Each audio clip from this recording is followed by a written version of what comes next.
Good afternoon and welcome to today's Euromed Migration Talks. I am Marco Ricorda, your host from the International Center of Migration Policy Development.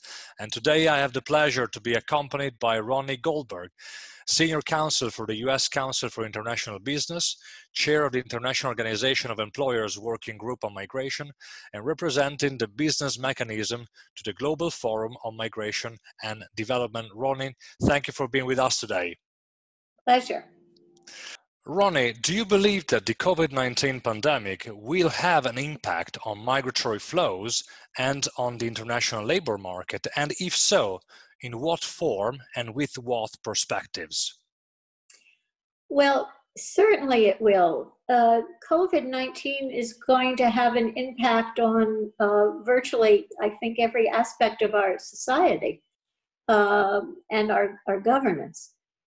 When those changes will take place and in what form, nobody knows right now, which is part of the difficulty that we're all facing. Certainly pre-COVID, the narrative on international migration was not necessarily positive or conducive to the goals of the Global Compact on Migration, that is, safe and orderly flows.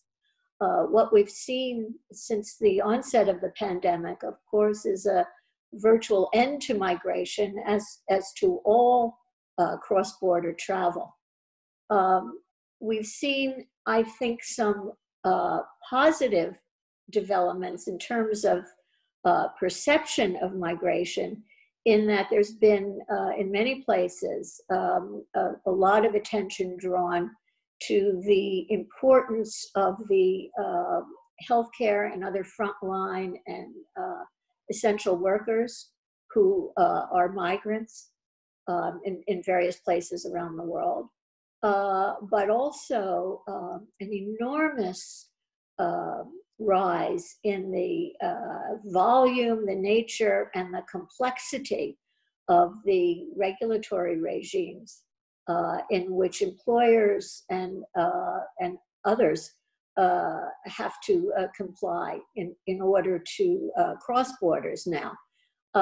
If anyone would like a sense of the complexity of that change, you've only got to go to the website of, for example, the Fragaman law firm, which has a public repository of all the changes to labor migration regulations around the world.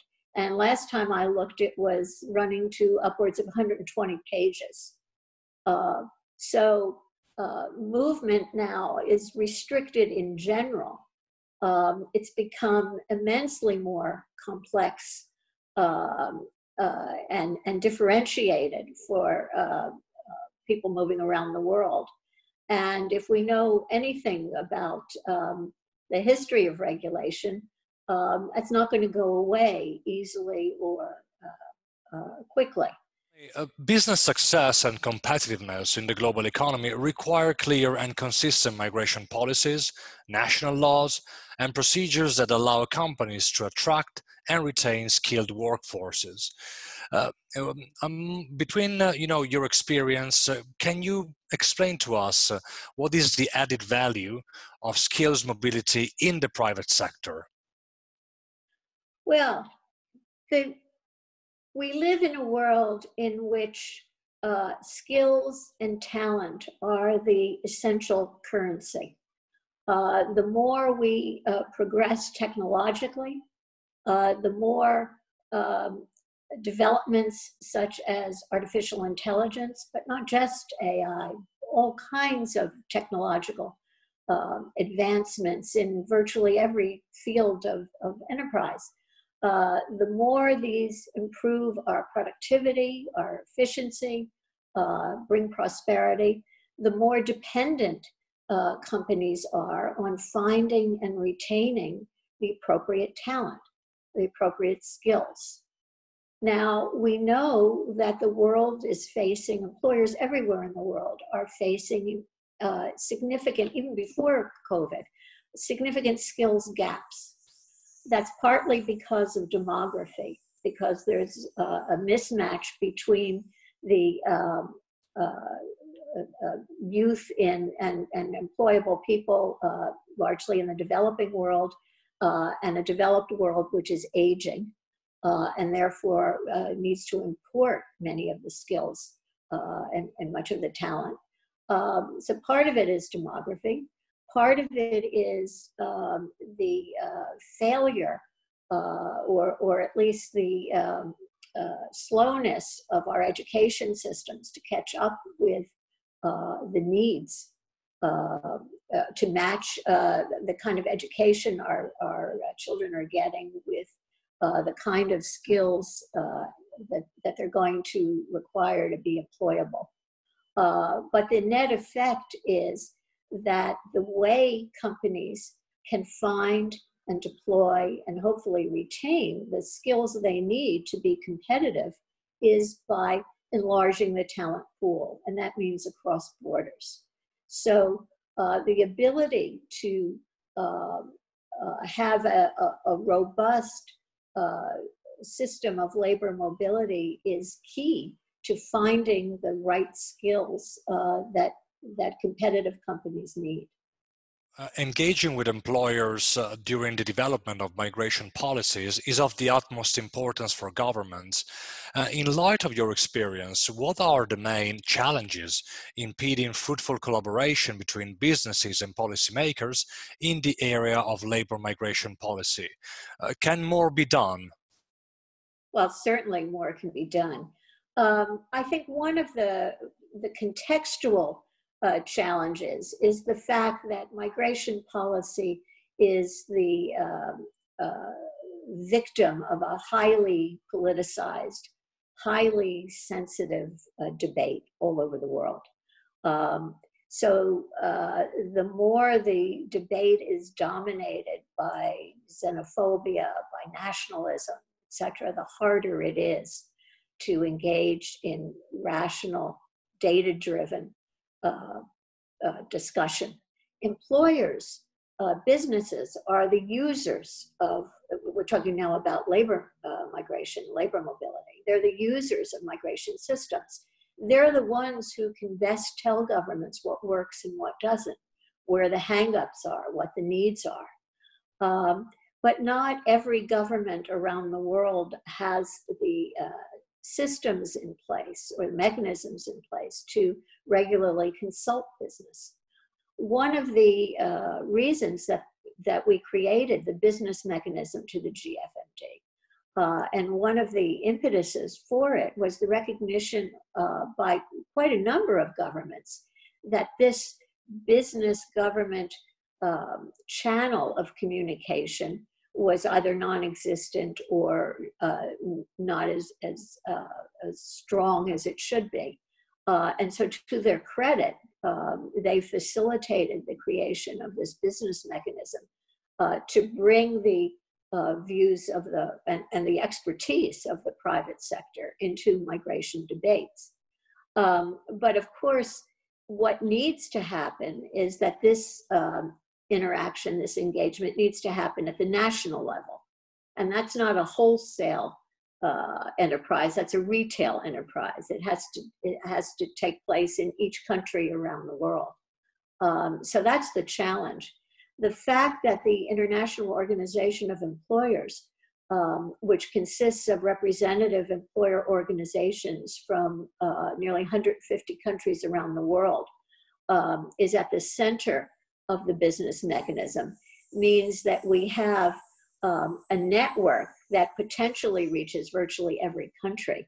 And part of our mission is to engage local employers, to empower them and to talk to their own governments, to help them with information, data, material, and so on. So to hopefully create a multiplier effect.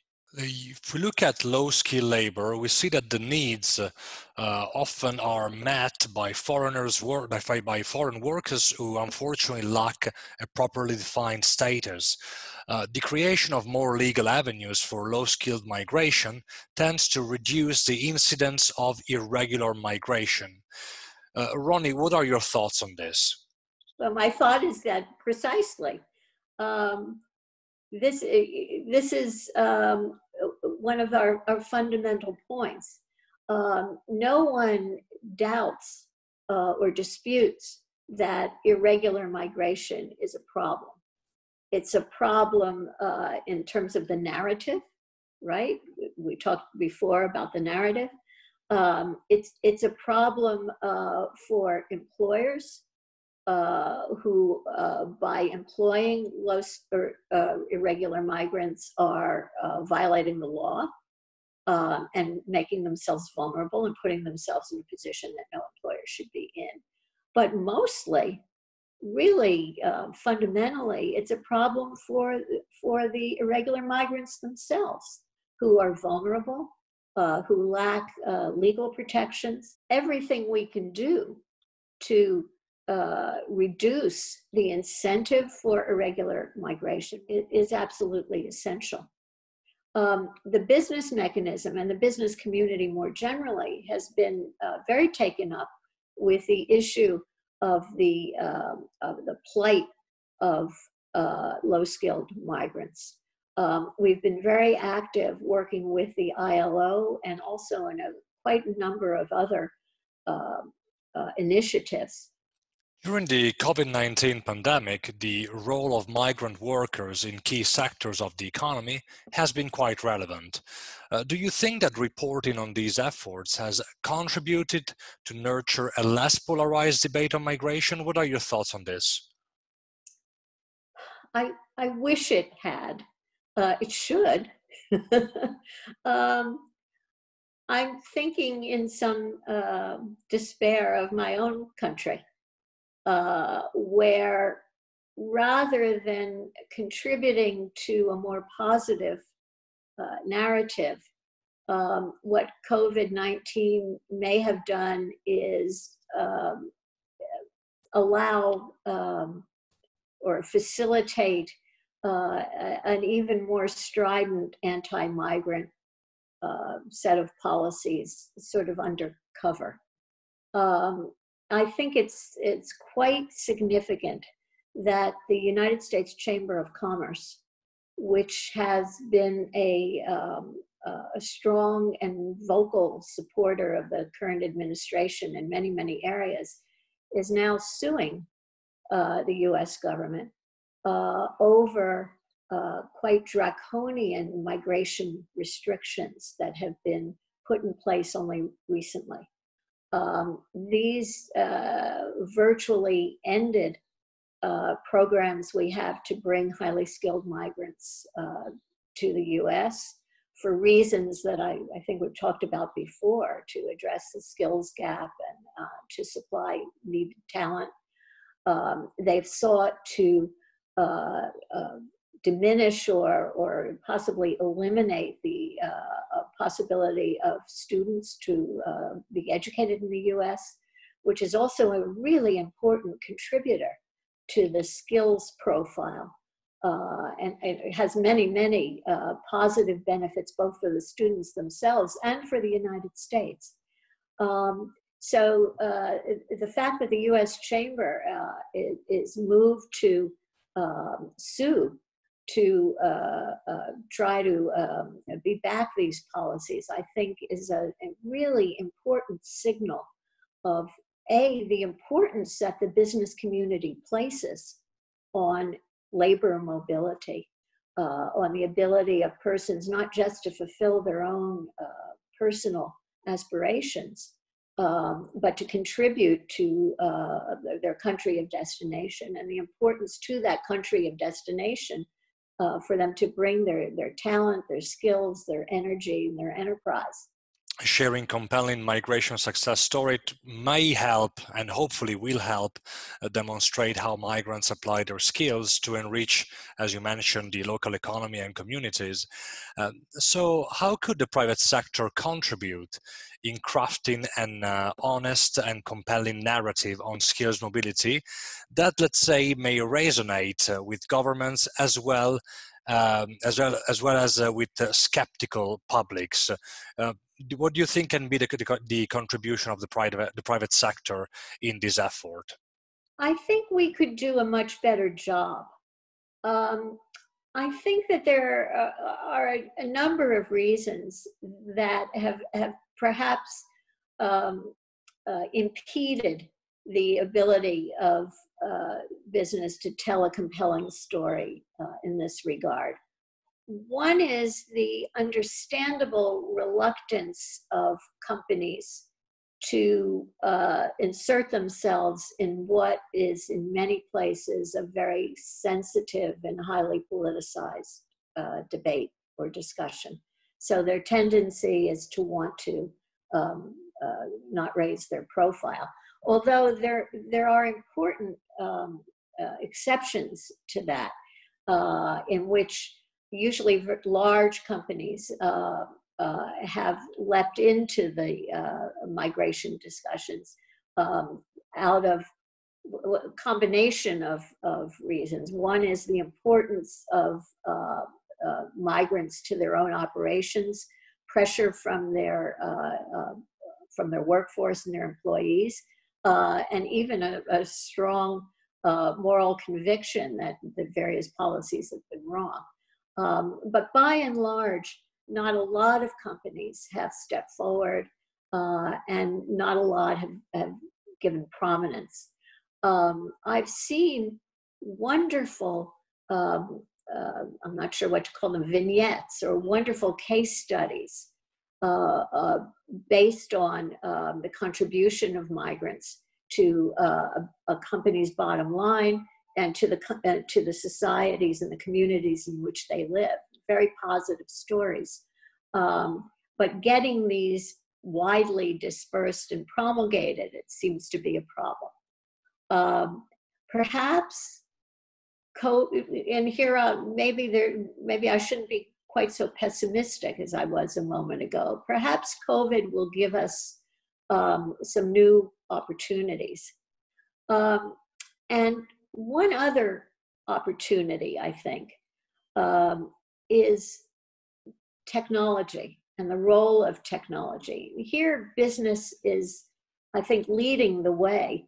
I'm thinking about technology in two different senses. One sense is the way in which, well, look, here we are on Zoom. The way in which technology, particularly information and communication technology, has been the savior of many businesses who've been able to continue to function because of technologies like these, as well as the creator of even jobs and businesses that we didn't even think of before COVID. So that's a quite positive thing. That's going to change the landscape of employment in many places. It already is beginning to, again, in ways we're not entirely able to predict, but it will change things.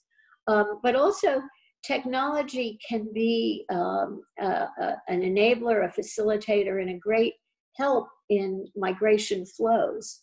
There are many ways, and by the way, the business mechanism has been working to incentivize and to promulgate various technological solutions to migration issues and problems around the world. So there are many ways in which the private sector can bring its technological expertise and its products and services to